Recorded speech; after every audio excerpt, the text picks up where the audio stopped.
en art moderne, les surréalistes, les para-surréalistes, les collections Man Ray, etc., sont d'une richesse. La collection Vera et Arturo Schwarz, le grand collectionneur juif italien, qui a été donné au musée de Tel Aviv, c'est une pièce, c'est quelque chose d'assez extraordinaire. Donc, ces deux musées me plaisent pour ça, parce que c'est tout simplement les plus beaux du monde et qu'il n'y a pas à tortiller.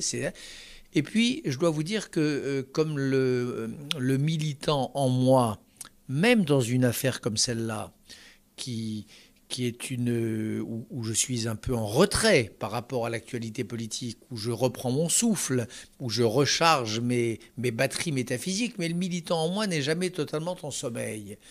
Et dans cette époque où il y a tellement d'imbéciles qui mélangent tout et qui pratiquent vis-à-vis d'Israël cette chose absolument scandaleuse qui s'appelle le boycott, le boycott, il y a eu des manifestations à Paris, je ne vais pas revenir là-dessus, sous le parapluie du soi-disant BDS, avec des grandes figures qui ont parrainé tout ça. Ben moi, c'est une manière de dire que j'emmerde les boycotteurs. Voilà, emprunter aux deux musées d'Israël et leur emprunter beaucoup. Parce que c'est probablement, il y a 150 œuvres dans l'exposition et dans le livre.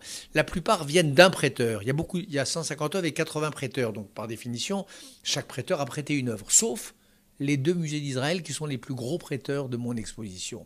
Il doit y avoir 5 œuvres du musée de Tel Aviv, 6 ou 7 du musée de Jérusalem. Et ça, je vous dis un truc, on ne se refuse pas des petits plaisirs. Montrer aux connards qui pensent qu'il faudrait dresser un cordon sanitaire autour des grandes institutions culturelles israéliennes qui peuvent aller se faire voir et que la Fondation MAG va... Dont malheureusement le plus récent est M. Stephen Hawkins qui vient de refuser d'aller en Israël. Eh bien c'est immonde, voilà. Eh bien,